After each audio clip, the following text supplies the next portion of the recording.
Eu queria começar me apresentando de verdade, tá? Ela falou, eu sou presidente da Core, eu sou fundador da Core. Mais importante que isso, né? Eu sou casado com essa japonesa aqui, linda, maravilhosa, que se apaixonou por mim lá atrás. Nós temos 50 anos de casado. Ó, 50 anos hoje é recorde, né? Com a mesma. Nós tivemos 4 filhos, infelizmente a gente perdeu uma filha há 6 anos, com um câncer muito agressivo, mas temos mais 3 aí que estão trabalhando com a gente. Eu tenho a Luciana, que também está aqui, a Renata, que também está aqui, e o Wagner, que não está. Mas eu costumo dizer, eu tenho 6 netos, tenho o Felipe, mais velho, de 18, faz administração como vocês em São Paulo, estuda na GV. Eu tenho a Sofia de 15 anos, adolescente, né? Está aí na época das baladas, etc. Tem a Nicole e a Yasmin da Renata, que são 2 gringazinhas que nasceram nos Estados Unidos. E do meu filho tem a Olivia e o Pedro, que é o caçulinha da família. Eu costumo dizer que neto é muito melhor que filho, que se eu pudesse eu pulava a fase dos filhos, porque neto só dá alegria, filho costuma dar, além das alegrias, muito trabalho, né? Além disso, eu jogo tênis, mal, mas eu jogo. Aquela bolinha é muito pequena e muito rápida, tá certo? Faço academia, nado. Meu hobby é leitura, mas eu sou bom mesmo é de truco. Se vocês não quiserem a palestra, quiserem aprender a jogar truco, nós podemos mudar o tema da palestra e a gente toca, tá legal? No truco eu garanto que eu dou conta do recado. Vocês estão esperando uma palestra, e não vai ser bem uma palestra, tá? O que eu vou tentar compartilhar com vocês é um case. É mais que uma história. Eu não vou falar simplesmente a história da Core. A história da Core se confunde com um case. Por quê? Porque o case da Core é tão importante que a Core começou muito pequena, e vocês vão ver, ela começou com uma padaria, e aí tem uma história de uma padaria até sem forno. Cresceu, virou uma fábrica de biscoito, virou uma fábrica de balas, teve 1000 e tantos funcionários, criou marcas fortes que vocês conhecem, a Esquise, Popó, etc. Pediu concordata, quebrou, deu a volta por cima e está aqui. E aí um amigo meu, esse sim escritor e educador empresarial de administração, ele me dizia, Nelson, você precisa colocar isso num livro, porque o que a Core viveu não se ensina nas faculdades de administração. O case da Core é único. A maioria das histórias de empresa que vocês têm são histórias de sucesso, geralmente de multinacionais, né? A história da Apple, da McDonald's, do Google, tá certo? Vocês vão ver uma história, tem uma história de sucesso, de queda, de volta, de uma empresa tupiniquim, completamente brasileira. E é esse case que eu vou tentar compartilhar com vocês. Eu estou muito contente de estar aqui. Se vocês pensam que eu estou fazendo algum favor para vocês, vocês estão enganados. A energia que vocês passam me rejuvenesce, tá? Que com 74 anos eu preciso muito da energia de vocês. A minha palestra vai demorar o tempo que vocês quiserem. Se vocês começarem a dormir, eu termino rapidinho, a gente termina e a gente vai dormir em casa. É sinal que a palestra não está dando. Temos 2 caminhos. Vocês podem fazer perguntas durante o que eu estiver fazendo. Nelson, eu tenho dúvida, tenho curiosidade, isso não está claro. A gente para e explica. Se vocês preferirem, deixa as perguntas para o final, que a gente vai abrir um espaçozinho para as perguntas. Eu queria dar um recado para vocês. Se no final não tiver pergunta e não tiver aplauso, eu vou querer o saquinho de bala tudo de volta. Tá? Porque se não tiver pergunta, é sinal que a palestra não interessou para ninguém, que foi uma caca.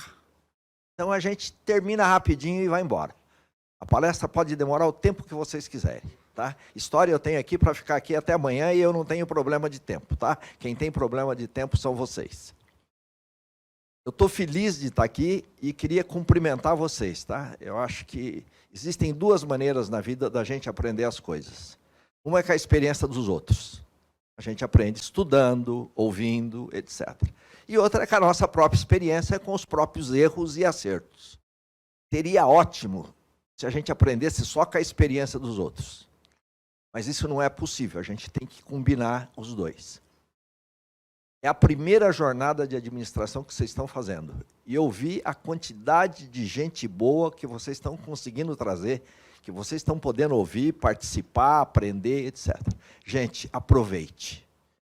Tem todo um lado teórico que vocês estão vivendo, mas o conhecer esse outro lado prático é um complemento importante na formação de vocês. Fiquem à vontade para fazer perguntas, ok? Deixa eu verificar se isso aqui tudo está funcionando agora. Antes disso, deixa eu dar meu recadinho aqui. Esse meu amigo falava para escrever um livro, e eu não sou escritor. Aí ele falava, eu te ajudo, Nelson. E aí eu escrevi um livro, está aqui, o livro chama-se O Voo do Hipopótamo. Não preciso dizer para vocês que o hipopótamo é um bichinho um pouquinho grande, pesado e teimoso. Fazer ele voar dá um pouco de trabalho. E, na verdade, o nome do livro remete a hipopó. Quem aqui já comeu hipopó quando era criança? Obrigado. Eu não vou nem pedir, mas daqui a pouco alguém vai ter que me cantar o jinglezinho da música do hipopó. Hipopó, né? O livro vai estar à disposição de vocês na saída. Eu sei que estudante, na maioria, é tudo duro. Vocês podem pagar com cheque, dólar, dinheiro. Se não tiver, cartão de crédito. Faz um vale, tá entendendo? Depois, se quiserem. Se não quiser, não tem problema. Um compra, transmite para os outros, não tem problema. Mas aqueles que tiverem interesse, tem aí uns livros e a gente pode, inclusive, transmitir autografados para vocês. Lógico que a palestra não é o livro, é um resumo do livro, tá certo? Mas tem aí o livro do voo do hipopótamo. E agora eu estou chique porque eu vou melhorar meu currículo. Me deram um certificado da USP. Eu não tinha, né? No meu currículo, e quem sabe se eu vou precisar de um emprego, e agora eu já estou mais valorizado. Só que eu não tive ralar como vocês para entrar na USP, né? Vocês ralaram para danar para estar aqui hoje. Eu, graças a Deus, eu não ralei para estar aqui hoje. Vamos lá? Vamos ver se tudo isso aqui funciona.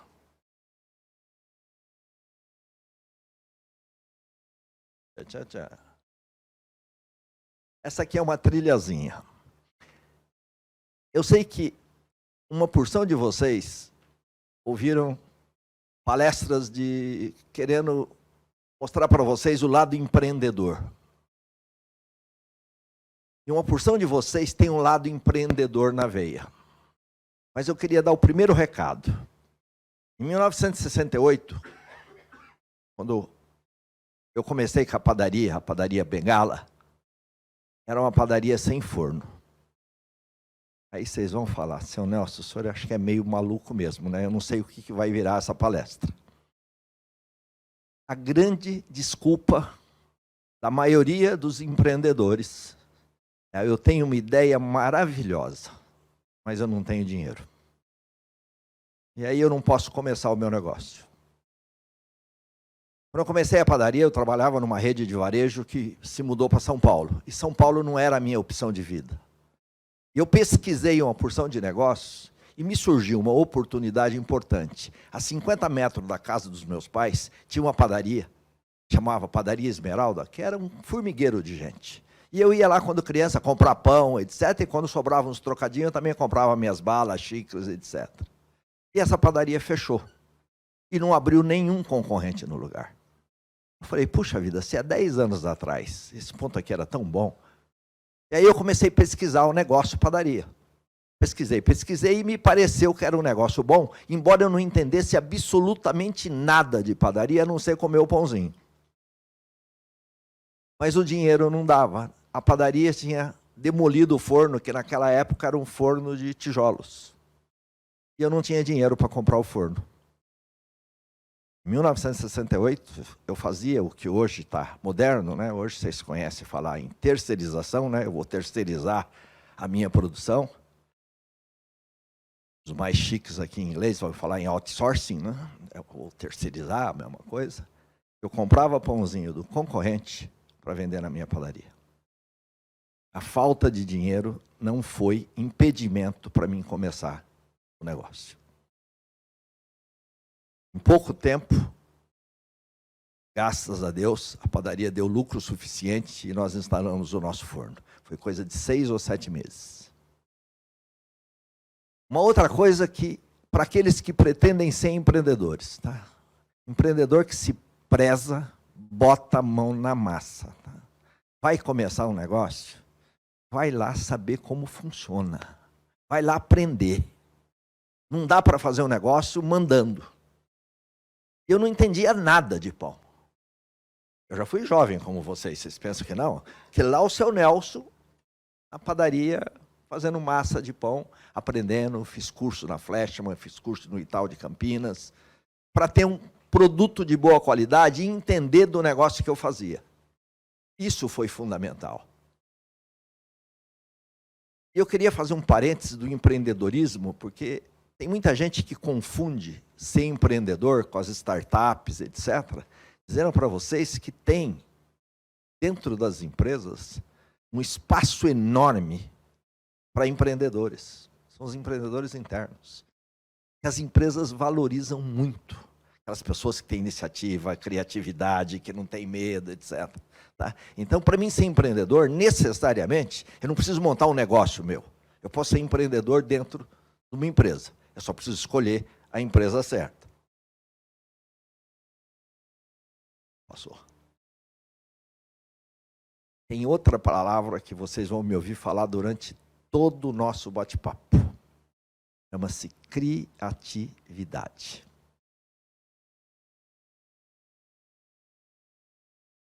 Todo mundo aqui se considera criativo? Quem acha que não é criativo? Vocês estão enganados, tá? Todos nós somos criativos. Todos. Mas tem um problema muito sério. A maior inibição da criatividade, vocês sabem qual é? Fala alto. Achar que está errado. O que mais? Por que as pessoas não criam mais? Falta de confiança, importante. O que mais? Eu não ouvi. Falta de conhecimento? Não necessariamente. Gente, a maior trava da criatividade é medo. Medo de errar.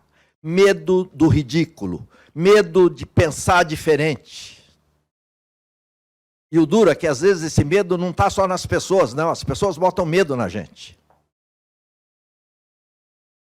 Tem empresa que não permite que o funcionário erre. Essa empresa não vai ser uma empresa criativa nunca na vida. O erro faz parte do processo da criatividade. E aí vocês vão verificar a quantidade de exemplo que eu vou dar para vocês. Eu digo que a Core é uma empresa muito criativa. Ideias maravilhosas que vieram dos funcionários. Mas está no nosso DNA.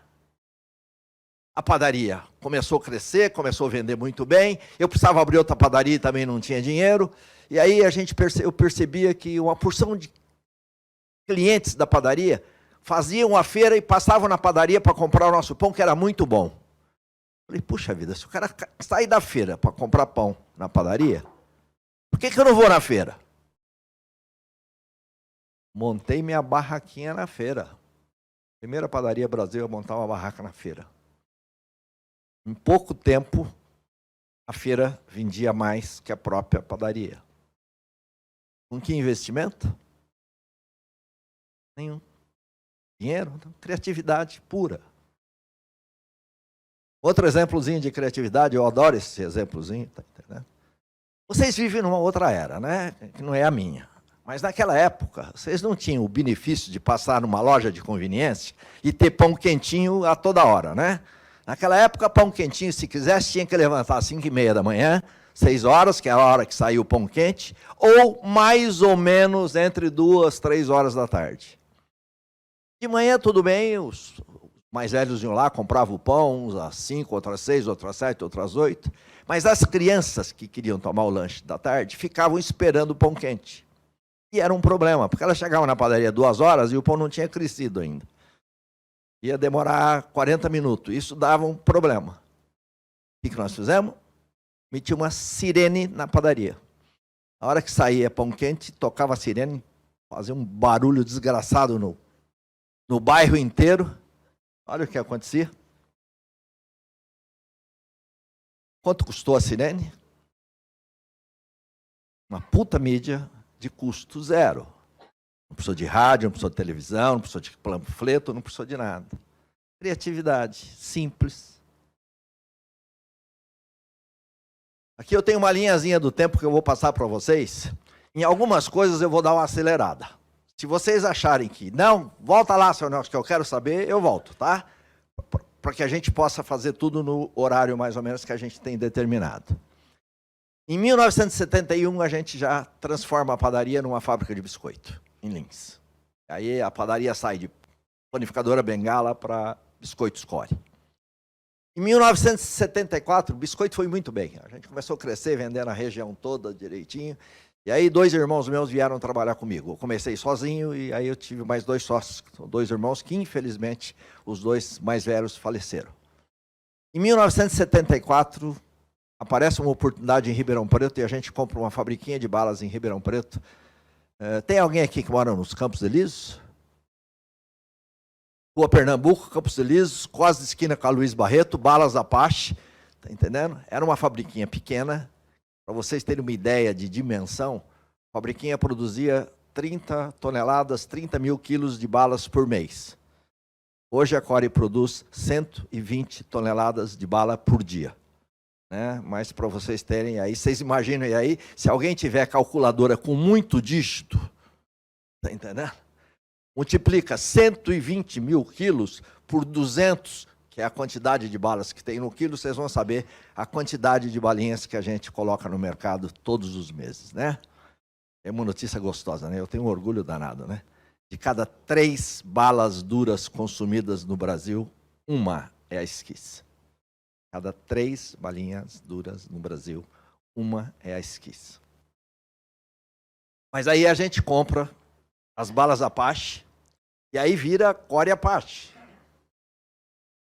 Em 1977, a gente constrói uma nova fábrica, traz a fábrica de biscoito de Lins para Ribeirão Preto e muda a fábrica lá dos Campos Elíseos para a Lagoinha, onde a gente está até hoje. Essa é o telhado da fábrica. Tá?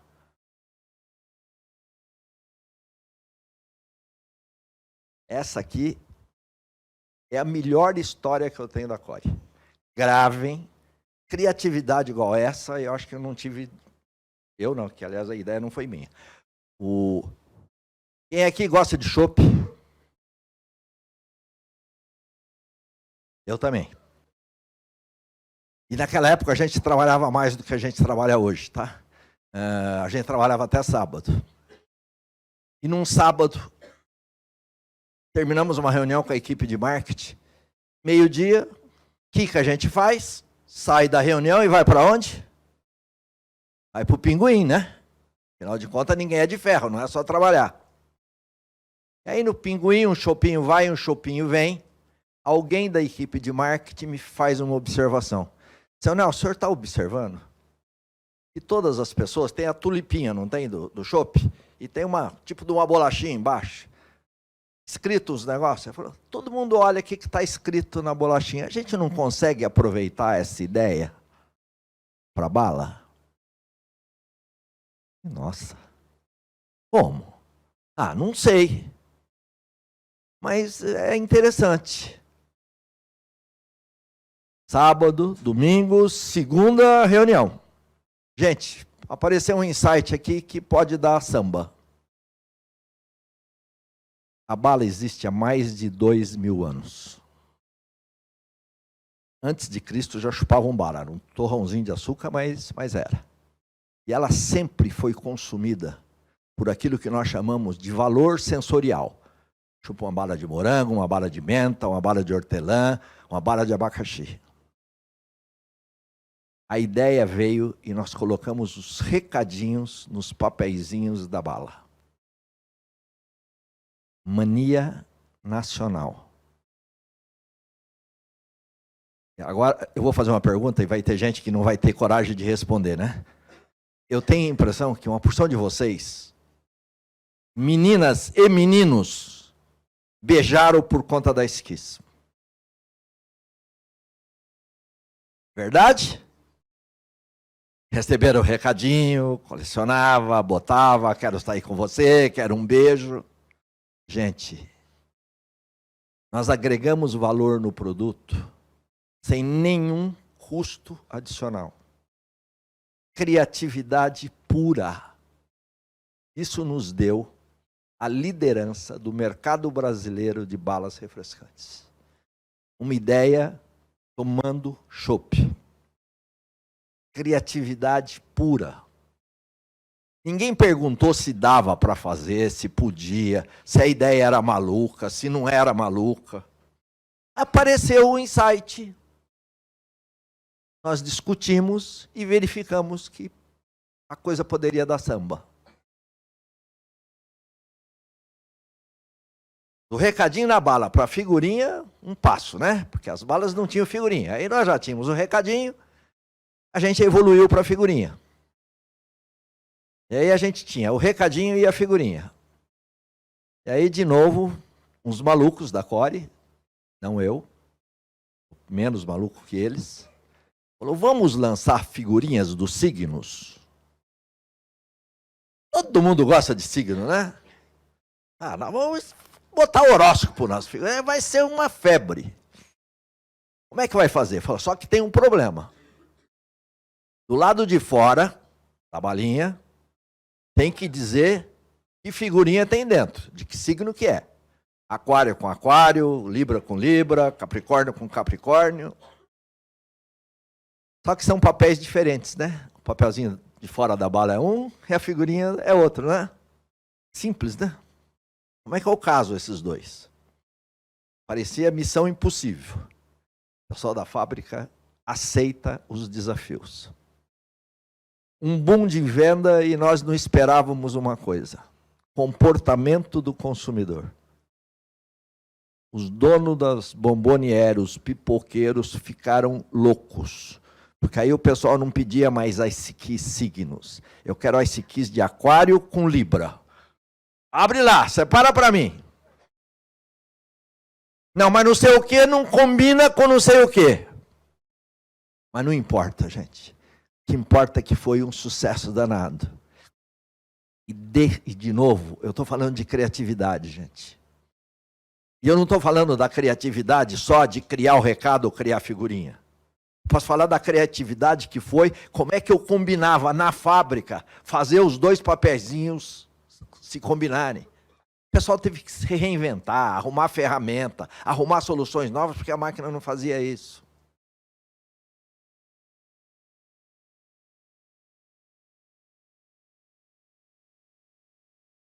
Aí, pro Drops, um pulinho, né?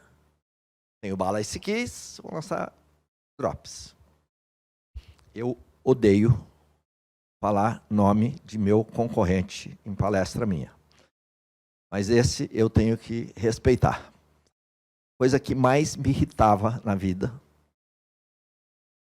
era eu, quando eu estava fazendo campo, verificando nos bares bombonières, eu via um consumidor, me dá um house da Esquiz.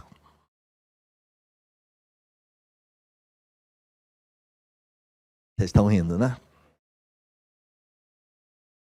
House é o sinônimo da categoria. As pessoas não pedem um drops, pedem um house. E era normal que pedissem um house da Esquiz. Como é que você supera isso? Como é que você briga com um gigante como o Mondelez? Está em todo ponto de venda, dono das marcas direitinho. E aí a gente vai conversar com o consumidor. E descobre um negócio que vocês, como consumidores, sabem disso. Normalmente, house é muito forte. É para hálito. Ele não é um drops que te dá prazer. e tinha um espaço no mercado para um drops naquele formato direitinho, que não fosse tão forte, que fosse mais agradável, que fosse aquilo. Aí falando, tá bom, a Ice Kiss vai ser o drops do sabor. Hoje, ouço menos, me dá um house da Ice Kiss, mas a Ice Kiss conquistou um pedaço do mercado ouvindo vocês, ouvindo o consumidor. O consumidor nos deu o caminho. Eles continuam muito maiores que a gente, eles continuam líderes da categoria, mas a gente já tem uma participação importante no mercado, porque nós conseguimos descobrir aquele que não quer simplesmente a refrescância, quer o sabor, ele prefere a Ice Kiss. Recheados e Popó, né? Alguém sabe a musiquinha do Hipopó? Não acredito que ninguém saiba. Todo mundo com vergonha, né? Vai ter que vir aqui no palco, além de cantar, vai ter que dançar, né? Olha que coisa interessante, gente, para vocês entenderem como é que funciona, às vezes, o mecanismo, né? Quando nós entramos, começamos a fabricar biscoito recheado, na linha total de biscoitos, os biscoitos tradicionais, Maria, Maisena, Creme Cracker, etc. O mercado recheados tinha 3% do mercado total de biscoito Brasil. Isso em 1990. E nós começamos com biscoito recheado. Hoje, biscoito recheado tem mais de 30% do mercado. E aí a gente foi tentar descobrir o que o consumidor queria. Biscoito recheado, a maior parte são crianças. E a gente descobriu um negócio muito interessante, que vocês com certeza cansaram de fazer isso, se não fazem até hoje, tem sobrinho, irmão direitinho. Criança gosta do recheio, né? Ela fez até assim lá. Como... E a mãe que coma a bolacha. Tá certo? O que nós fizemos? Desenvolvemos um recheio muito especial, muito gostoso, botamos mais recheio, e Popó virou uma febre. Liderança total no mercado do interior de São Paulo, não somos Brasil, tá entendendo? Um pouco São Paulo capital e Rio de Janeiro. Concorrendo com Nestlé, com Traquinas, com todo mundo. E aí, por que o personagem, né? Aí a gente tinha que descobrir a marca. E dentro dessa história de bastante recheio, eles falaram, criança adora animal. Vamos procurar um animal que não é tão comum, mas que represente, assim, é gordo, gostoso, bastante. E aí, do hipopótamo, a gente reduziu o nome do hipopótamo, virou Hipopó, e virou o recheado da pesada, que com certeza fez parte da infância de grande parte de vocês. Os recheados para o ovo de Páscoa, depois eu conto uma historinha de ovo de Páscoa, não vou contar não, que ela é meio longa.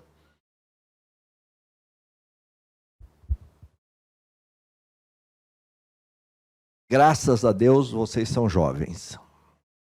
Vocês não vivenciaram, ouviram dizer, vão estar estudando, aqueles que estudam economia, está entendendo a história, o que era a inflação brasileira dos anos 80, dos anos 90.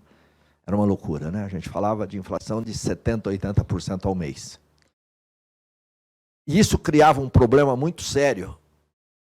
A indústria era muito penalizada. O comércio se beneficiava. Tinha as maquininhas de remarcar os produtos nas gôndolas, aquela história toda. E aí pinta uma oportunidade para a Core. Estava dizendo para vocês que antes de eu abrir minha padaria, eu trabalhava numa loja de departamentos, que chamava Loja Zarapuã, que era muito grande, trabalhava com eletroeletrônico. E um dia eu estou em São Paulo, saio de uma reunião da Fiesp, num dos sindicatos que a gente tinha, nós temos 2 associações, uma de biscoito e uma de balas de chocolates, e eu encontro com o presidente, que é meu amigo até hoje. Ele fala, Nelson, como é que tá? Eu falei, quanto tempo? Eu falei, eu estou enrolado, eu tive uma reunião agora, estou muito bravo, vou ter outra depois do almoço, vou almoçar por aqui. Eu falei, vamos almoçar junto. Aí, deixa eu ver onde é que está isso aqui. Me pinta uma oportunidade. Arapuã tinha uma rede de lojas de presentes em São Paulo, que chamava GG Presentes. Ele falava, eu quero te vender essa rede de lojas, Nelson, porque nós vamos ficar especializados em eletroeletrônico, e essa rede de lojas a gente não quer dar para nenhum concorrente. Falei, muito obrigado, estou reclamando do governo, vou reclamar a vida toda, e eu tinha razão, continuo reclamando até hoje. Estou em Ribeirão Preto, estou feliz da vida, não vou mudar para São Paulo, não, mas vocês são em 3 irmãos, eu te conheço, você tem experiência de varejo. Para resumir a história, 6 meses depois, eu era dono de uma rede de lojas de varejo, com 17 lojas, nos melhores shoppings de São Paulo, do interior, Uberlândia, São José dos Campos, etc. Só que, em 1994, veio o Plano Real, que foi um dos maiores benefícios que o Brasil já teve. Mas naquele momento houve um choque, acabou a inflação. Mais da metade do varejo brasileiro quebrou. Quebrou Mapping, quebrou Mesbla, quebrou Sears, quebrou Casa Centro, quebrou Modelar em Ribeirão Preto, quebrou Casa da Banha no Rio. E a GG Presentes também quebrou. Só que eu costumo dizer que a GG Presentes tinha um pai rico, né? E aí eu cometi a primeira grande burrada administrativa da minha vida. Quem faz administração aqui? Não se esqueçam nunca do que eu vou dizer para vocês. Eu tirei dinheiro de uma empresa saudável, que era a Core, para tentar salvar a GG. Não só não salvei a GG, como compliquei a vida da Core.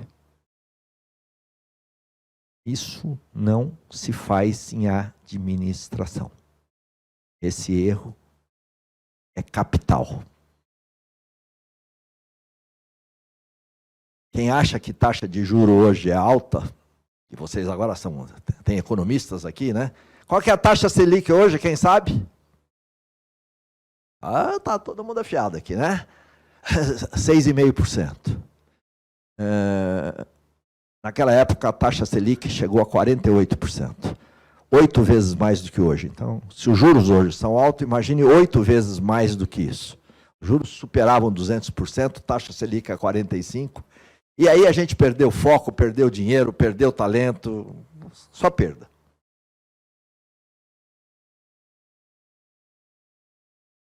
Mas, depois eu tenho uma amarraçãozinha que eu vou fazer lá na frente da história da DGG, que foi um aprendizado que eu tive. Eu deveria ter tido antes, eu aprendi depois, mas aprendi. Espero que tenha aprendido. Em 2002, a Core inaugura uma nova fábrica em Minas Gerais. Hoje a Core tem 2 plantas. Tem uma planta que a gente fabrica biscoitos e chocolates aqui em Ribeirão Preto, e a gente fabrica balas e drops em Arceburgo, é uma cidadezinha para frente de Mococa, 120 quilômetros daqui. É a mais moderna fábrica de balas da América. Tá? Depois tem um videozinho de 2, 3 minutos, mais para vocês terem ideia de como é que se fabrica balas. Para vocês terem uma ideia, uma maquininha de bala embrulha 1.800 balas por minuto. Imagina a alemãzinha como elas são rápidas, né?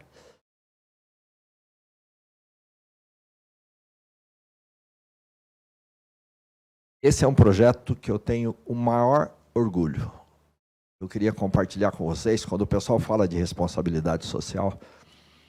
Quando a fábrica de Minas ficou pronta, nós tínhamos um projeto de montar uma creche. E aí, conversando com a liderança da Core, eu falava, seu Nelson, o senhor é um apaixonado por educação.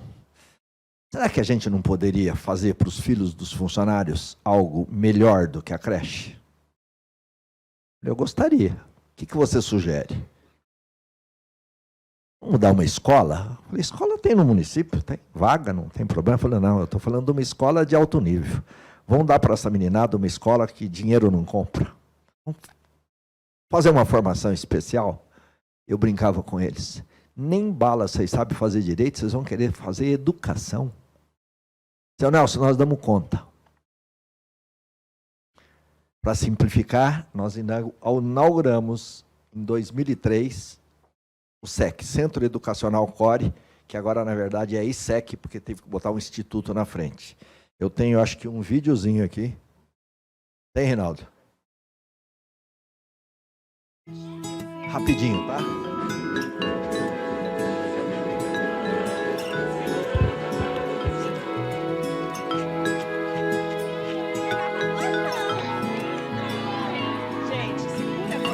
Sou um apaixonado pelas nossas crianças.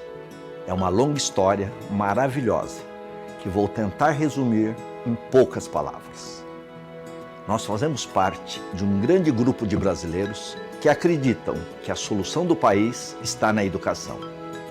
Nós sabemos que, isoladamente, não podemos resolver o problema da educação no Brasil.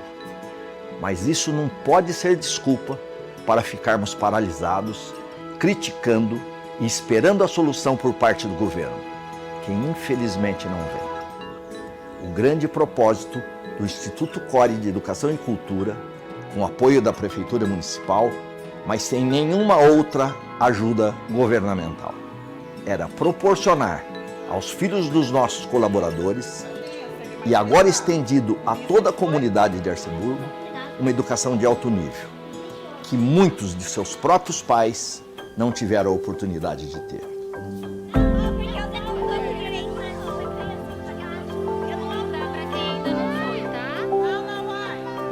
Ele é fruto de um sonho, né, que o idealizador, o Sr. Nelson, né, desde o início teve e concretizou através do ISEC.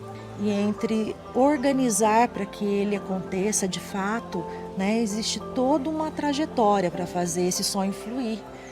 E essa trajetória, o tempo todo, ela foi marcada pelo desejo de transformar.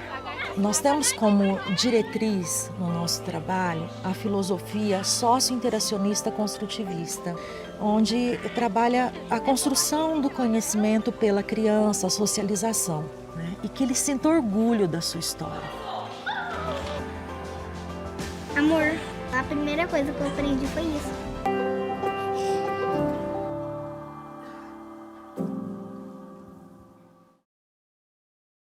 A gente tem muito orgulho desse projeto. São 200 crianças. Eu queria lembrar que toda a renda do livro, do voo do hipopótamo, vai para a escola, tá? Porque a escola não tem nenhuma ajuda governamental. É todinha bancada pela CORE. Eu tenho uma ajuda da Prefeitura de Arceburgo que me dá o transporte escolar das crianças, eles fazem o transporte por conta deles. Mas não tem subsídio, não tem incentivo, não tem nada. São 200 crianças que a gente banca numa escola de ensino de altíssima qualidade. E a ideia é realmente formar cidadãos mais preparados, né? E vocês conhecem a educação como eu conheço. Essa é a historiazinha do ISEC. Ninguém aqui levantou a mão, ninguém fez nenhuma pergunta. Eu não estou sabendo se vocês estão prestando atenção. Dormindo, eu acho que não tem ninguém ainda. Gente, se vocês, do que eu estou falando, vocês tiverem alguma pergunta que quiserem fazer no meio, faça, tá? Só levantar, não tem problema. Se quiserem deixar para o final também, agora, para o final, se não fizer pergunta, saquinho de bala de volta, tá? Até agora, tudo bonitinho, né? Você fala, seu Nelson maravilhoso, olha lá que empresa que ele construiu, né? Mas agora vocês vão pegar umas turbulências muito fortes. Por conta daquele erro básico da GG Presentes, agora em 2003 teve que pedir concordata. É um negócio que vocês ainda vão estudar como história, mas que eu vivi, né? A lei antiga de concordata era uma lei de 1940, ela era ultrapassada. Ela dizia apenas o seguinte, você está devendo? Tá bom. Você pode pagar 40% no primeiro ano, 60% no segundo. Todo mundo sabia que quem pode pagar 40% da dívida no primeiro ano, 60% no segundo, não precisa de concordata. É só sentar com o fornecedor, e no nosso caso era banco, que resolve. Mas a lei de concordata te dava um tempo para você negociar com os seus credores. Pedimos concordata e começamos a negociar com os nossos credores, 95% dos quais eram bancos. Aquelas taxas Selic, aquela história toda, porque a hora que a taxa Selic chegou a 45%, 48%, a dívida da CORE explodiu e a gente não conseguiu manter. Era uma negociação difícil. Eu tinha 8 bancos, a maioria deles bancos internacionais. Contratamos um banco de investimento americano para fazer uma análise da CORE e negociar com os bancos um plano de pagamento para a nossa dívida, mostrando que a empresa era viável, mas que ela precisava de prazo para pagamento e de uma taxa de juro decente. E a negociação estava quase concluída. Nós pedimos concordata em 31 de janeiro de 2003. A primeira parcela vencia em 31 de janeiro de 2004. Em dezembro desse ano, o executivo que estava cuidando disso, que era o executivo americano, casado com uma brasileira, falava muito bem português, ele teve um acidente de esqui nos Estados Unidos e quase faleceu. E interrompeu o processo de negociação. Procurei os advogados e falei, e daí? E agora? Vai vencer e eu não vou pagar. Porque eu estou negociando com os credores que a gente vai levantar a concordata. Os advogados falaram, fique tranquilo. A gente vai apresentar todas as atas das reuniões, o plano de pagamento e o juiz vai dar o prazo. Venceu o título do dia 31 de janeiro de 2004. Dia 12 de fevereiro de 2004. Falei para vocês que eu jogo tênis. Era uma quinta-feira, à noite, e eu estava jogando tênis. Normalmente eu chegava em casa um pouco mais tarde, 10h30, 11 horas. Na hora que eu chego em casa, minha esposa Valdinha diz, tiveram aí uns oficiais de justiça e disse que vão vir aqui amanhã cedo. Falei, tudo bem, não tem problema, acho que está tudo em ordem. Dormi. 6h30 da manhã,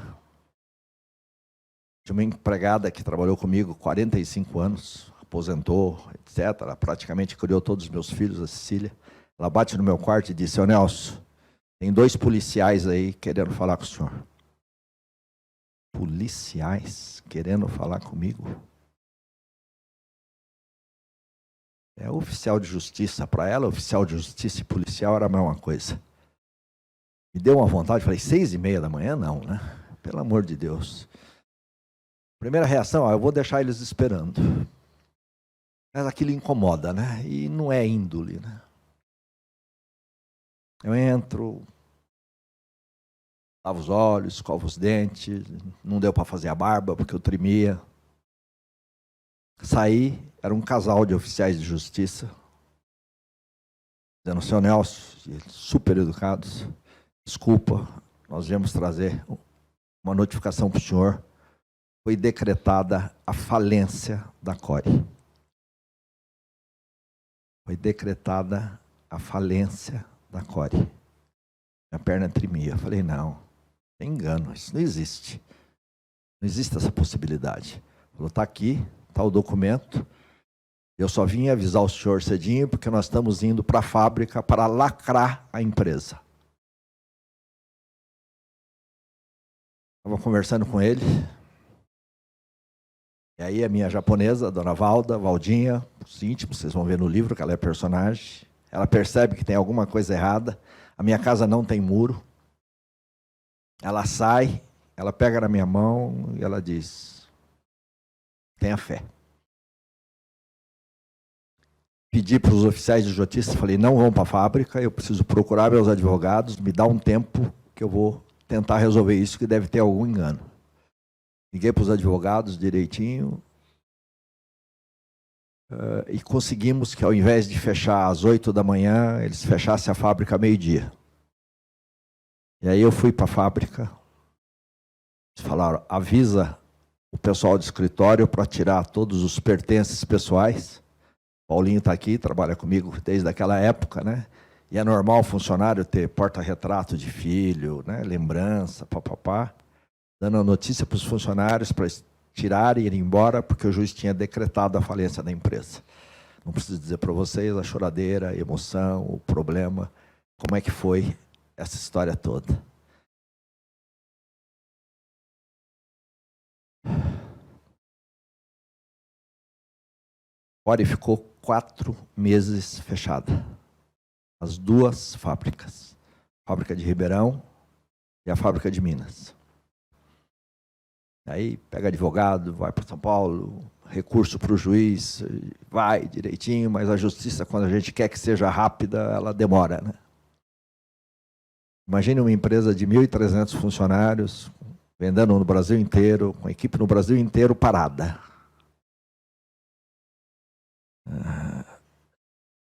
Depois de 4 meses, a gente perdeu quase tudo, né? A gente perdeu muito dinheiro, a gente perdeu todo o crédito, a gente perdeu equipe, a gente perdeu o mercado, a gente só não perdeu a fé e a esperança. A Ice Keys e Popó foram clonados. Só de Ice Keys vieram 7 marcas parecidas com a Ice Keys. Olha lá. Volta aqui. Volta. Ali foi um anúncio que nós fizemos para uma revista, Ice Keys do lado, Love Keys do lado. Não preciso dizer para vocês que isso no ponto de venda é igualzinho, né? E você não consegue derrubar. 7 Keys no mercado, tá entendendo? Concorrendo com a gente.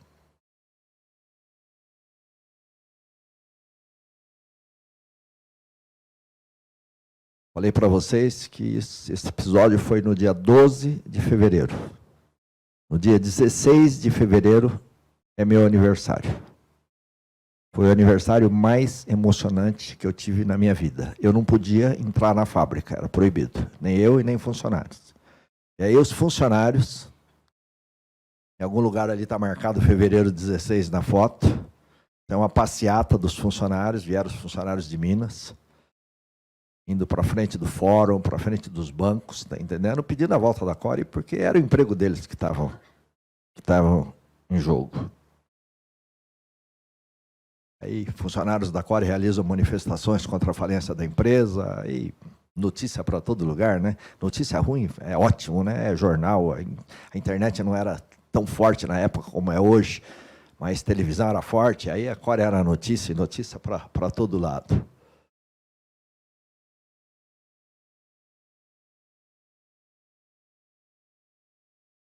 Mas, felizmente, 4 meses depois, o Tribunal de Justiça, o STJ, suspende a falência da Core, afasta o juiz que decretou a falência da Core do processo, certo? Nomeia um outro juiz. E aí, amigos meus, consultores, diziam, Nelson, agora não é mais a justiça que vai te quebrar, você está quebrado e não sabe. Você não consegue voltar. Você não tem dinheiro, você não tem crédito, você não tem equipe, você perdeu os espaços na gôndola. Eu dizia, lutei todo esse período agora, não é agora que eu vou desistir. De 1.300 funcionários, a Core voltou com 150 funcionários.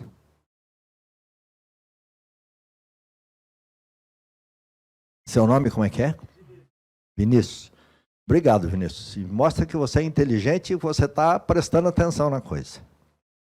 As pessoas às vezes me fazem essa pergunta. Seu Nelson, a construção da fábrica de Minas foi a causa da concordata? Eu diria não. A fábrica de Minas não foi problema, ela foi solução. Porque nós conseguimos do governo de Minas um financiamento para construir a fábrica e em 2003 nós não tínhamos nem começado a pagar o financiamento. Tá certo? Porque tinha um prazo de 2 anos de carência. E a gente acreditava que a nossa dívida estava sendo equacionada.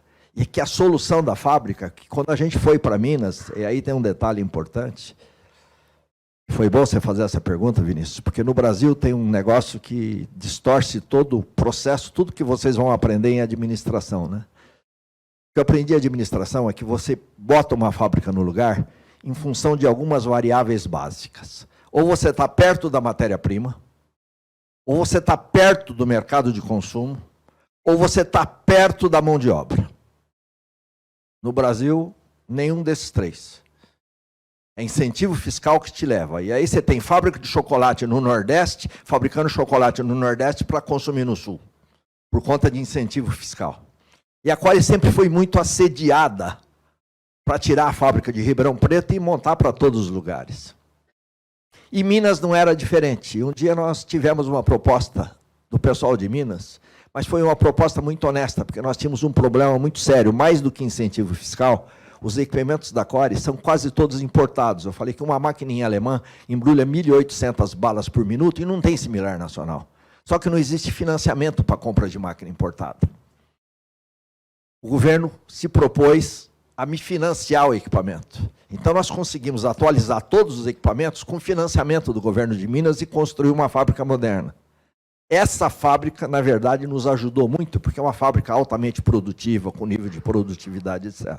Mas obrigado, Vinícius, a sua percepção é importante, porque dá a impressão, ó, que história é essa? Você está mal das pernas, mete uma fábrica dessa, tem que quebrar mesmo, né? E não é bem assim a história. Mas se você não pergunta, isso podia ficar na cabeça, ok? Te respondi? É isso. Então, o Tribunal de Justiça suspende a falência da Core. Alguém já viu um hipopótamo na corda bamba? Bichinho aí é fé dura equilibrar, viu?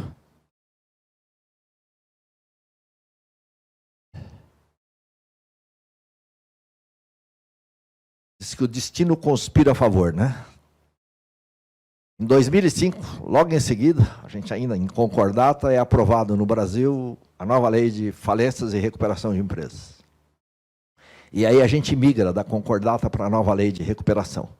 A lei de recuperação é uma lei muito inteligente, muito melhor que a da concordata, que tem uma única falha que eu vou comentar com vocês. Mas os 3 objetivos da lei é, primeiro, preservação de empregos.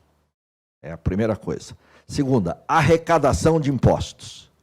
Terceira, se sobrar dinheiro, paga os credores. Mas só que você tem que combinar isso com os seus credores. O plano não é feito pelo governo, não é feito por nada. Você tem que combinar. Eu te devo tanto, vou pagar dessa maneira, com esse juro direitinho. E aí tem Assembleia Geral, advogado de um lado, advogado do outro. Tivemos 3 assembleias com 600 pessoas. Mas aí todos votam. Os funcionários votam como trabalhista, os fornecedores votam como fornecedores, e os bancos votam como bancos. Em 2006, nós tivemos o nosso plano de recuperação aprovado. E aí, aquela dívida que a gente tinha, arrumei um carnê da Casa Bahia para pagar em 15 anos, pago todo mês lá bonitinho, tá certo? Mas é equacionado e com juro decente. Mas tem um negócio que vocês não sabem. Uma empresa que está em recuperação judicial, ela tem que escrever em todos os documentos dela, no caso da Core, Indústria de Produtos Alimentícios Core em recuperação judicial. É a mesma coisa que eu botasse na minha testa aqui, né? Ex-detento. Ou detento, né? Não é nem ex, né? Quem é que te dá crédito? Até hoje, 15 anos depois, a Core não tem crédito nos bancos. E banco que eu não devo nada, tá? E bancos que ainda estão recebendo. Porque a Core virou uma empresa de risco. E banco vende dinheiro, filho. E eles não correm risco. Tá certo? Mas, felizmente, em 2009, como a gente cumpriu todas as parcelas do plano absolutamente em dia, o juiz decreta o final da nossa recuperação. Eu tiro a faixinha aqui, ó. Agora eu sou uma empresa normal. Eu tenho um débito de longo prazo, como se fosse normal, está entendendo? E posso começar a viver de novo.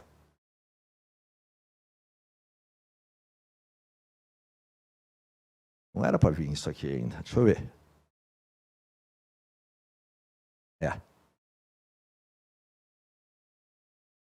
Não se engana. Quem se engana sou eu. É o HD aqui que não está tão bom mais. Queria passar rapidinho para vocês, depois se vocês tiverem pergunta eu posso ir, tá entendendo? Vocês perguntaram como é que a Core se recuperou? Como é que a Core deu essa volta? Entendendo? Eu tenho alguns pilares que a gente elegeu para falar da recuperação. Primeiro são valores. A Core, quando pediu concordata em 35 anos, nunca teve um único cheque devolvido ou título protestado. Nós sempre tivemos uma relação com os nossos fornecedores a melhor possível, com os nossos clientes a melhor possível, com os nossos funcionários o melhor possível. Eu não podia imaginar que os valores de uma empresa pesassem tanto. Falei para vocês que eu não tenho crédito de banco. Meus fornecedores todos me vendem a prazo. Todos. Matéria-prima, embalagem, etc., eu não tenho problema. Mas trabalho sem banco. O meu amigo Roberto Trajan, que me ajudou a escrever esse livro, ele falou, não, você tem que escrever outro. Como é que você sobrevive sem banco? Ele falou, é milagre. Eu falei, graças a Deus, e não me faz falta nenhuma. Até faz, tá? Para ser honesto com vocês. Mas o crédito que a gente tem é dos fornecedores. E o primeiro item foram os nossos valores. O item mais importante na empresa é a equipe. Gente, vocês não sabem o que uma equipe é capaz de fazer por uma causa. A equipe voltou e falou, nós vamos reerguer a Core. Eu não imaginava que uma causa movesse as pessoas como moveu a Core. A relação com os nossos fornecedores, porque sem crédito eu não teria matéria-prima. Os fornecedores forneceram. E aí a gente começou devagarzinho, papapá, mas fabricando menos, mas botando. Nossos clientes. Vendemos no Brasil todo, nós vendemos para atacadistas, que vende para varejistas, né, que vende para o consumidor. Os clientes nos deram os maiores apoios. Eu ligava para cliente meu, você quer produto da Core? Quero. Dá para você mandar dinheiro para me ajudar? Depois te entrego? Eles mandavam. Porque eles confiavam na Core. E consumidores, que nem ficaram sabendo da quebra da Core, ele procurava isso aqui, se a Core está quebrada ou não está quebrada, o que aconteceu, eles não sabem. Alguém é capaz de perceber alguma coisa em comum aqui? Nota 10, hein, de administração, se perceber. Vai ter um bônus. Olha lá.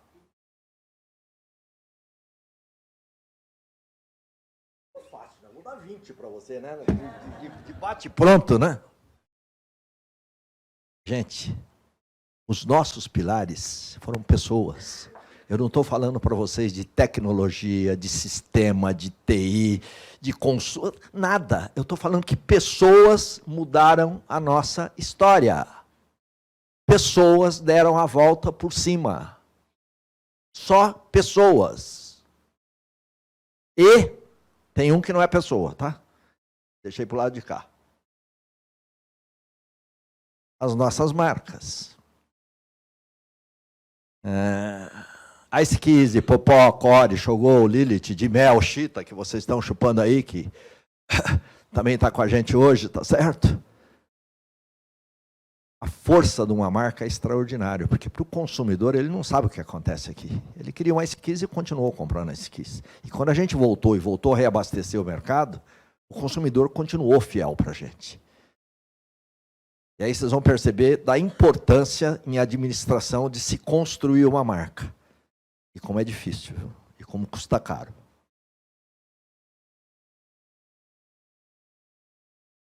Livrinho do Voo do Hipopó, ele é apaixonante, porque eu falava para vocês que as histórias das empresas só tem história de sucesso, né? Eu acho que eu sou um dos poucos empresários capazes de confessar as burradas que eu fiz, né? Eu botei 7 pecados capitais porque eu fui parcimonioso, tá? Eu não vou botar todos os pecados que eu cometi, senão vocês iam ficar. Eu escolhi só 7, tá certo?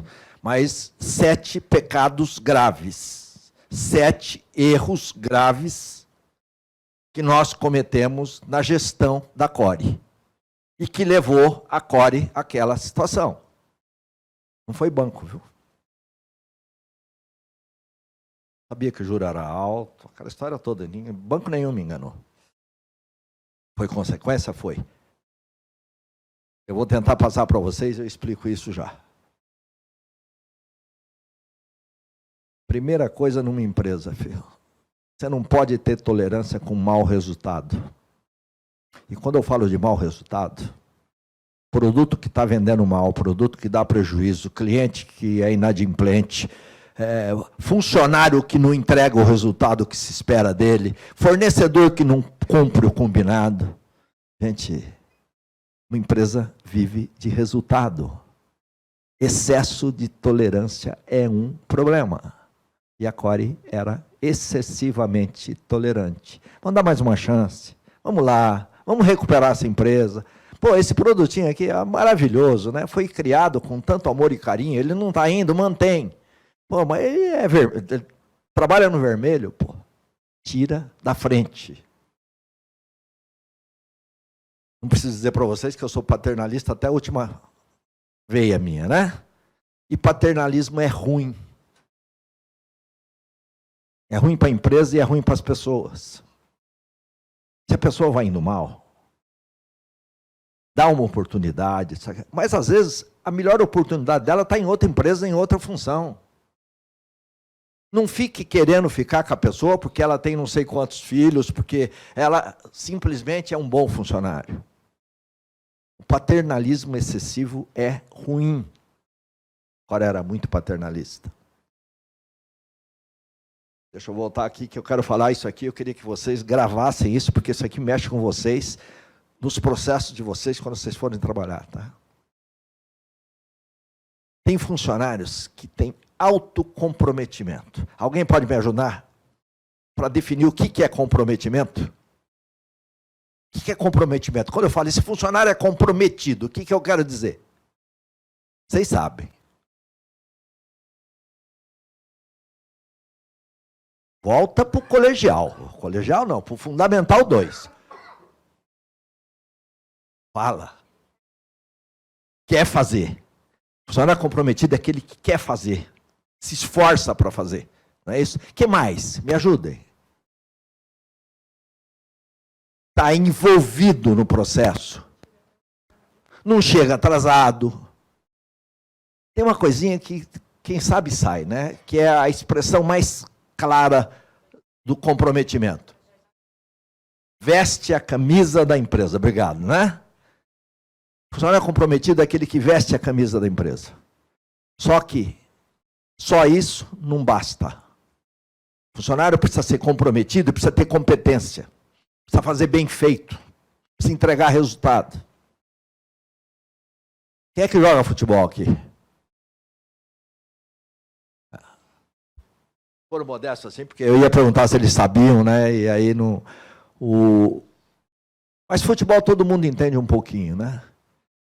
Se eu formar um time de futebol, seleção brasileira, com jogadores extremamente comprometidos, que vistam a camisa, que comparecem em todos os treinos, que dão o sangue, mas que na hora de chutar para o gol bate na canela, gente, esse time não vai ganhar de ninguém. Precisa ter a competência. Precisa do comprometimento, mas precisa da competência. E aí, o paternalismo gera proteger o comprometimento em detrimento da competência. Vocês estão de parabéns. Eu estou me preparando, porque eu sou de uma outra geração, a não ver vocês smartphone. E vocês conseguem fazer várias coisas ao mesmo tempo, eu já estou acostumando com isso. Mas vocês estão prestando atenção. Mas isso aqui é um perigo na era da informação. Tem gente que acha que todas as soluções estão nos computadores, nos smartphones, e fica o dia inteiro, como eu digo, batucando teclado. Quando a maior parte das soluções está no mercado, está nos clientes. Tem gente que trabalha o dia inteiro, não tira o olho da tela. Isso é ruim. Necessário, a informação é importante, planilha de Excel é importante, a apresentação em PowerPoint é ótima, mas precisa ir para o mercado. Durante muito tempo eu fui uma pessoa de mercado. E aí, de repente, no meio dessa celeuma toda, e conta, e plano para banco, isso, aquilo, eu comecei a ficar olhando para o computador o dia todo. E perdi o contato com o mercado. E isso foi grave. Alguém é capaz de me definir o que chama inovação de dentro para fora? De dentro da caixa para fora da caixa, de fora da caixa para dentro da caixa? Eu vou explicar porque eu estou preocupado com o tempo de vocês. A pior coisa que pode acontecer em inovação é quando você tem uma equipe de técnicos maravilhosos dentro da empresa e fala, eu sei fazer um biscoito maravilhoso. Muda lá as receitas, bota o equipamento, sai o biscoito, o marketing vai lá, define a embalagem, a gente aprova, ótimo, vai para o mercado e o consumidor fala, não era isso que eu queria. Inovação vem de um insight do consumidor. Você tem que ouvir o consumidor, descobrir a necessidade dele e produzir algo para isso. Quando você faz a inovação de dentro para fora, a quantidade de erros que você tem de lançamentos, e lançamento custa muito caro, é muito grande. E a Core cometeu esse erro durante um bom tempo. Está acabando, só falta 3, tá? Como consumidor, todo mundo adora promoção, né? Desconto 30%, 20%, aproveita, liquidação, para lá, né? Veneno para as marcas. Você precisa disciplinar a área de marketing, de propaganda, a investir. Um pedaço em promoção é importante, mas investir um pedaço importante nas marcas. Quando você investe só em promoção, esquece a marca, você não cria marca e aí você é um vendedor de preço. Aí sua mercadoria vira commodity rapidinho. Falei que eu não ia falar mal de banco, e eu não vou falar. Mas quando uma empresa vai buscar capital de giro nos bancos, e às vezes é necessário, e vocês já sabem o que é capital de giro, é aquele dinheiro que eu preciso para girar a empresa, para fazer folha de pagamento, para pagar meus fornecedores, etc. Quando o dinheiro não dá e eu tenho que fazer um empréstimo no banco, uma vez está lá, mas acendeu uma luz vermelha. Tem alguma coisa errada na minha empresa. Meu nível de estoque está muito alto, eu não estou combinando meus prazos de venda com os prazos de compra, a rentabilidade da empresa não está sendo suficiente e eu preciso corrigir. Porque se eu continuar buscando o capital de giro nos bancos, eu quebro. Custo do dinheiro brasileiro nem cocaína paga. Nem vendendo cocaína dá para pagar o juro de banco, tá? Eu falei para vocês da GG que eu ia deixar para comentar agora com vocês, né? Era uma rede de lojas direitinho, que nós compramos em 92. Eu falava para vocês que um dos meus hobbies é leitura, eu gosto muito de ler, eu estava lendo um livro, vocês devem conhecer esse autor, o Jack Welch, ele foi considerado o executivo do século há 5 anos atrás, ele era o presidente da GE, a GE é uma das maiores empresas do mundo e das mais diversificadas do mundo. Lendo um livro dele, numa frasezinha, ele dizia, se você tem um negócio que vai mal, eu tinha a GG Presentes que ia mal, você tem 3 alternativas. A primeira, conserte. Tentei consertar, né? Lógico. Tudo que eu sabia fazer, eu tentei. Não consegui consertar. Venda. Tentei vender. Naquela época, você não vendia varejo nem nota de 1.000 por 500. Né? Terceira, feche. Mas mais importante na frasezinha seguinte, mas faça isso rapidamente. Eu demorei 10 anos para fechar as lojas. E aí eu comprometi a Core. Nossa, agora é mais gostoso, tá? E agora eu vou passar rapidinho, né? O que eu aprendi nessa história toda? Que integridade é o maior dos nossos valores. Gente, sem integridade uma empresa não vai, tá? Pessoas fazem a grande diferença, mas para o sucesso e para o fracasso. Escolher o time errado, o time perde. Preciso de comprometimento e competência. Tá lá, comprometimento mais competência vira excelência. A hora que vocês arrumarem um time que é comprometido e sabe bater na bola, ninguém segura. Dei alguns exemplos de criatividade, né? Sem criatividade, uma empresa não faz nenhuma diferença. Ela é exatamente igual às outras. Sem propósito, a vida, como as empresas, não tem nenhum significado. Hoje, eu fico feliz que essa geração que está vindo, eles não estão mais perguntando só quanto eu vou ganhar. Qual que é o propósito da empresa? É isso, Renato? Ninguém quer trabalhar mais em qualquer lugar. Não quer fazer qualquer coisa. Integridade, inteligência e energia são os 3 pilares das contratações. Tinha uma história para contar, mas não vou, porque senão nós não vamos acabar. E que quebrar pode não ser o fim, né? Core quebrou. Foi um recomeço. Depois que eu tirei a faixinha da minha testa, em 2009, olha que beleza esse gráficozinho da Core, né? 2010 a 2014. Nós dobramos de tamanho. Gráficozinho mais gostoso da vida, né?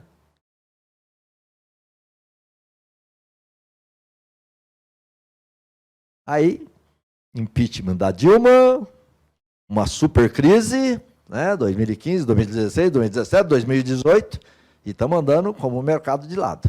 Já não tenho mais aquele desempenho.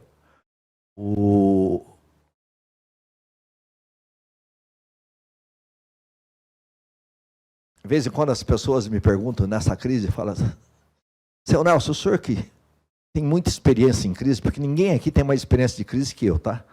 Desde que eu me conheço por gente, eu vivo crise superando crise, né? De quando eu comecei a trabalhar, nos anos 60, eu vivi uma crise atrás da outra. E teve um negócio que eu aprendi nas crises. A única coisa que você não pode fazer na crise é ficar parado esperando a crise passar. Ela passa por cima de você. Você tem que fortalecer os músculos. Porque a hora que você se fortalece, você luta contra ela, a hora que a crise passa, você está mais forte.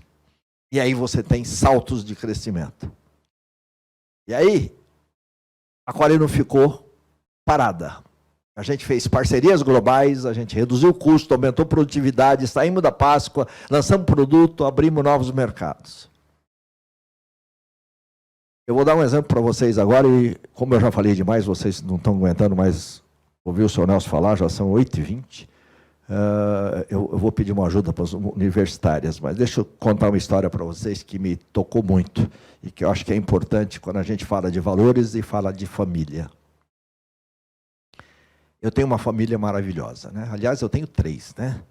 Tenho a minha família de sangue, eu tenho a minha família Core e eu tenho a minha família das minhas 200 crianças no ISEC, né? Juntar toda essa meninada aí é ótimo. Mas eu vou falar da minha família de sangue. Quando nós perdemos a minha filha mais velha, a Patrícia, mexeu muito com a gente, tá entendendo? E a família é muito unida. Eu tenho a minha filha Renata, que está aqui, que vocês vão conhecer agora, tá entendendo? Que, como vocês, era universitária, saiu, foi estudar em São Paulo. Saiu com 17 anos. E sumiu da minha frente profissionalmente. Ela vinha visitar Ribeirão Preto direitinho. E ela tinha um sonho, né? Ela falava, pai, eu quero trabalhar com você. Eu falava, vai treinando. Mas ela fez a SPM, ela trabalhou primeiro na Unilever. Aí um dia ela veio e falou, pai, multinacional, se eu não tiver inglês fluente, eu não vou progredir. E eu preciso do MBA lá fora. Senão eu não vou progredir. E a Unilever não me paga. O senhor patrocina? Né? E aí o patrocínio veio, e ela foi para os Estados Unidos, tá entendendo? Fez. E quando ela voltou, a Unilever queria ela de novo. Ela falou, não, agora quem não quer sou eu. Agora eu estou preparada. Aí ela batalhou, e o sonho de consumo dela era trabalhar na Johnson. Batalhou, não conseguiu na primeira, mas conseguiu. E teve uma carreira extraordinária na Johnson. Com 30 anos, no Brasil, ela era diretora da Johnson. Diretora da Neutrogena, da Sandal, que vocês, principalmente as meninas, conhecem muito bem. A Johnson tem uma política extraordinária. Quando aparecem os jovens talentos, eles investem neles. E mandaram ela para os Estados Unidos para ela fazer um treinamento. Aí queriam que ela ficasse nos Estados Unidos. Ela falou, não, ainda não. Mas veio para o Brasil, daqui a pouquinho, voltou para lá, casou e voltou para lá. E aí ela virou diretora de marketing internacional para toda a Ásia, Europa, Estados Unidos e América Latina. E aí a gente perde a Patrícia. E aí um dia eu vou visitar a Renata, que era ótimo, tá entendendo? A Renata, pai, agora eu quero ter um papo sério com o senhor, eu quero voltar para o Brasil. Minha carreira está ótima, direitinho, mas eu tenho 2 filhas e eu estou sentindo que elas estão sendo criadas longe dos avós, longe dos tios, dos primos, e não foi assim que o senhor nos ensinou. Será que tem lugar para mim na Core? Eu falar, pensa bem no que você está fazendo, né? Você está na contramão da direção, né? É um puta emprego, morava em Princeton, tá entendendo? 2 filhas maravilhosas, um puta salário. Eu falei, você vai voltar, vem para uma empresa quebrada, não vai ganhar o que você ganha, viver num país triste, está sabendo o que você está fazendo? pai, eu já decidi. Eu falei, eu só vou ganhar, né? Ganhei minha filha de volta, ganhei minhas netas de volta, vou conseguir me comunicar com minhas netas, porque as gringuinhas só falavam inglês, era um problema desgraçado para mim entendê-las, tá certo? Hoje são as matraquinhas, falam inglês e português fluente. E aí a Renata veio trabalhar comigo, ela é vice-presidente da Core e tem um projeto que é todinho dela. E aí, como é dela, eu vou deixar ela contar para vocês, e você, por favor. Assim eu tomo uma aguinha aqui e você conta para o pessoal.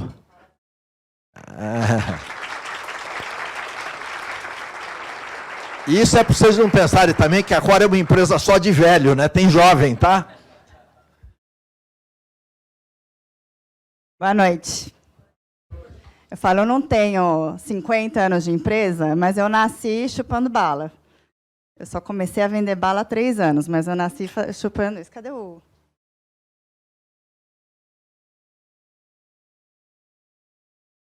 Ainda bem que eu já assisti essa palestra dele, eu sei que vem depois, né? O filho que ele fala que eu vou dividir, quando eu cheguei na Core, a Core estava com esse mega crescimento, a primeira pergunta que a gente faz é, para onde mais a gente vai? O que a gente quer ser quando a gente crescer? A gente brinca que, diferente das multinacionais, que já conquistaram tudo, já tem distribuição, já tem marca líder, já tem todo o mercado, a gente ainda tem muita oportunidade. E aí, uma das grandes marcas que a Core construiu, por tudo que meu pai contou, foi a Esquis. E, como eu sou marqueteira, eu comecei a olhar as marcas primeiro. Falei, o que a gente pode fazer com a Esquis? E o público de a Esquis é perto de vocês, é adolescente. É vocês ontem, um pouquinho antes. E a gente começou a conversar. O que mais cabia embaixo da marca Esquis? Para onde a gente podia estender a marca? Porque quando a gente é uma empresa menor, e mesmo tendo trabalhado com... Já fui gerente de Omo, que o dinheiro não acaba. Chega uma hora que você precisa se perguntar como que você maximiza os esforços. E fazer extensão de linha embaixo da marca é a melhor maneira de maximizar os investimentos de marca. E aí a gente estava se perguntando, como que eu brigo com uma Mondelez, com uma Nestlé da vida, com as grandes multinacionais que têm muita verba? Então, tem algumas formas. Uma, você fortifica uma única marca.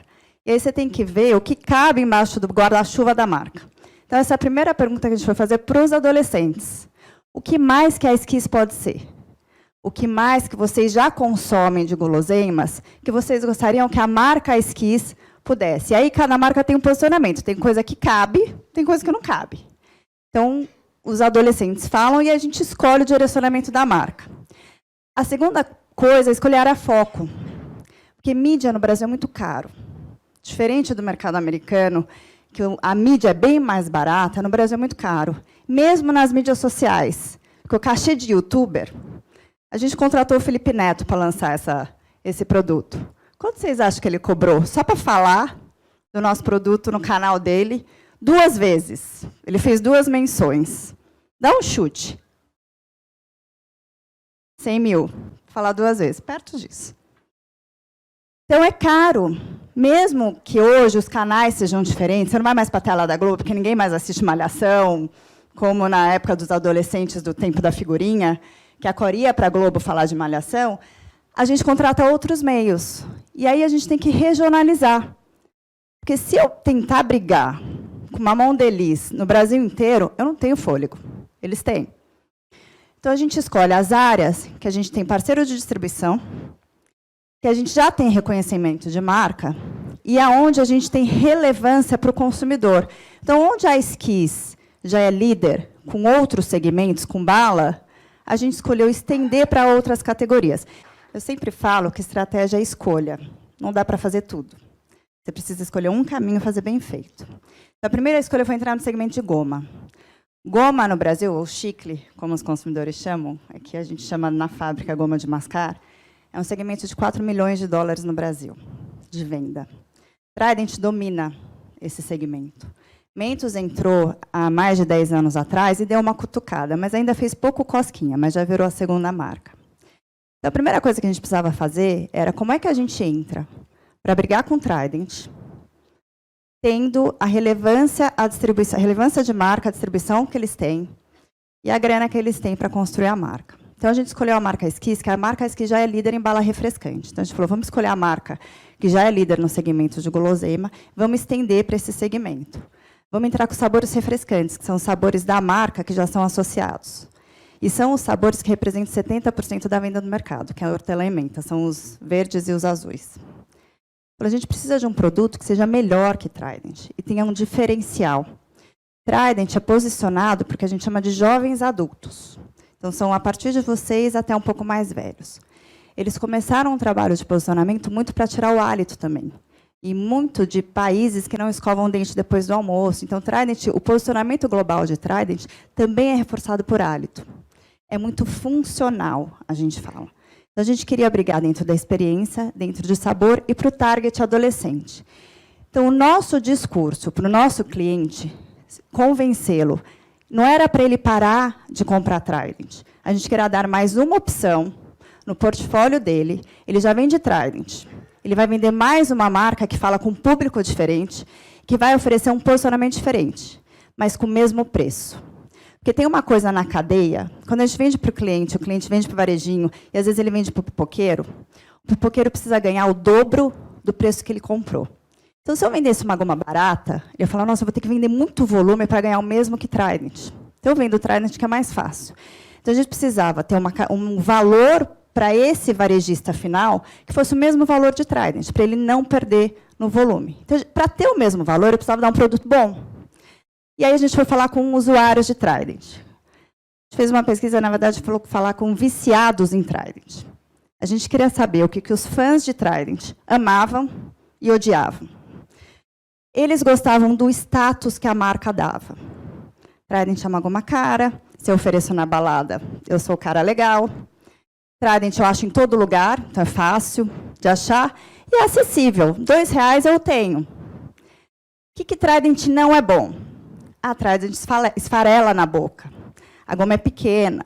A embalagem, aquele papelzinho, não é uma embalagem muito legal. Tem que ficar rasgando. Não é uma coisa moderna. Trident é a mesma cara desde que lançou. Trident não se modernizou. Minha mãe, minha avó já chupavam Trident. Então, tinha os pontos negativos, mesmo sendo uma marca absolutamente líder de mercado, ainda tinham gaps. Então, a gente focou nos gaps deles. Então, a primeira coisa era produto. A gente falou, a gente precisa fazer uma goma que não quebre, que não seja quebradiça, que tenha uma mastigabilidade melhor. A gente precisa fazer uma goma mais saborosa. Trident era mais hálito, era mais funcional, tinha muito mentol e pouco sabor. A gente precisava de uma embalagem que não fosse esse papelzinho chato que eles falam que vai dobrando, rasga, vai dobrando, uma coisa que fosse mais moderna. E a gente foi buscar isso no Brasil, a gente não encontrou. E para a gente dar o produto de qualidade que a gente queria, o investimento em fábrica era muito alto. As máquinas alemãs, que meu pai falou, eram muito alto. E a gente foi buscar fora.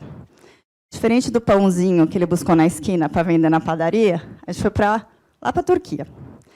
Hoje, a Turquia é o maior produtor de candies do mundo. Eles produzem para a maior empresa de candies do mundo, que é a Wrigley's, que não é a Mondelez. E aí a gente foi nesses fornecedores, conhecer que tipo de tecnologia que eles tinham. E a gente achou um cara que era especializado em goma, ele só fazia isso, e ele produzia goma para a Wrigley's.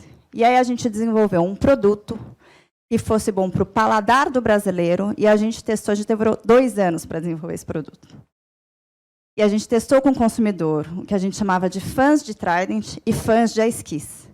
Porque tinha uma percepção do usuário de Esquis, que já chupava a bala, que ele tinha uma expectativa da goma. Então, eu tinha que atender os fãs de Esquis e queria roubar usuários de Trident. Então, a gente testou os dois para a gente atingir um produto melhor que ele, que o valor percebido fosse igual, porque a gente queria vender pelo mesmo preço. E aí a gente escolheu as regiões. Então, nesse primeiro ano de lançamento, a gente abriu Vendas Brasil, mas a gente focou no Nordeste e Minas Gerais, que são as 2 áreas mais fortes de Esquis. E principalmente no Nordeste, que é onde a Esquis é ainda mais forte e é onde o consumo de goma é maior. E aí, hoje, depois de 1 ano e meio quase, que a gente está nessa luta e a gente está com mais lançamentos vindo no segundo semestre, a gente já passou Mentos em algumas regiões. Então, um pouquinho desse mercado, que é gigante, para a gente vai fazer uma grande diferença. E para a marca, a gente consolida a marca como uma marca de candies, não só uma marca de bala. A gente pode navegar em outras categorias. Diferente que Trident, eles são um especialista em goma. House é um especialista em drops. A nossa estratégia é criar um guarda-chuva, para a gente poder maximizar não só o nosso consumidor, que começa na bala e navega pelas outras categorias, mas os nossos recursos também.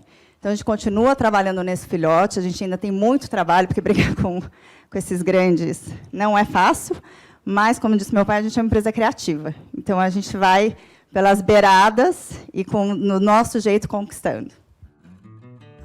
Este é mais um conteúdo produzido pela Faculdade de Economia, Administração e Contabilidade de Ribeirão Preto, a FEA-RP USP.